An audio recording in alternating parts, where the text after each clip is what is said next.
રાજ્યના વન અને પર્યાવરણ, વાહન વ્યવહાર અને ક્લાઇમેટ ચેન્જ રાજ્યમંત્રી શ્રી પ્રવીણભાઈ માળીએ પોતાના વતન ડીસા ખાતે પદાધિકારીઓ, કાર્યકરો અને સ્થાનિક આગેવાનો સાથે મકર સંક્રાંતિના તહેવારની ધામધૂમથી ઉજવણી કરી હતી.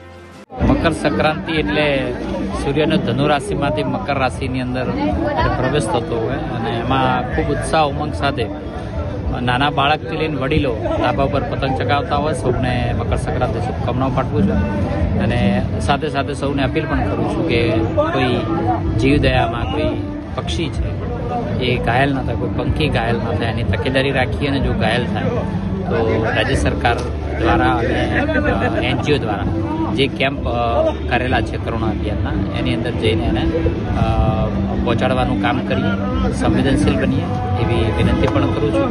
સૌને આ તહેવાર એટલે ઉત્સાહ ઉમંગ ઉદ્યોગ જલેબી ફાફડા ખાઈને બધા ઉત્સવ ઉમંગથી મનાવતા હોય તો પણ રાજ્યના સૌ નાગરિકોને પણ મકર સંક્રાંતિની શુભકામનાઓ પાઠવું છું. આ પ્રસંગે મંત્રીશ્રીએ સ્થાનિક આગેવાનો અને કાર્યકરો સાથે ધાબા પર પતંગ ચગાવી મકર સંક્રાંતિની ઉજવણી કરી.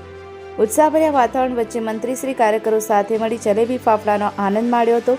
કાર્યક્રમ દરમિયાન બહોળી સંખ્યામાં કાર્યકરો અને નાગરિકો ઉપસ્થિત રહ્યા હતા, જેના કારણે સમગ્ર ઉજવણી ઉત્સવમય બની હતી. આ ઉજવણી દરમિયાન બહોળી સંખ્યામાં સ્થાનિક આગેવાનો અને નાગરિકો ઉપસ્થિત રહ્યા હતા. નીરજ બોરાણા, જી एक्सप्रेस न्यूज़, बनासकांठा। जी एक्सप्रेस न्यूज़ चैनल को सब्सक्राइब करना ना भूलें। ताज़ा अपडेट पाने के लिए बेल आइकन पर क्लिक ज़रूर करें। हर न्यूज़ को लाइक करें।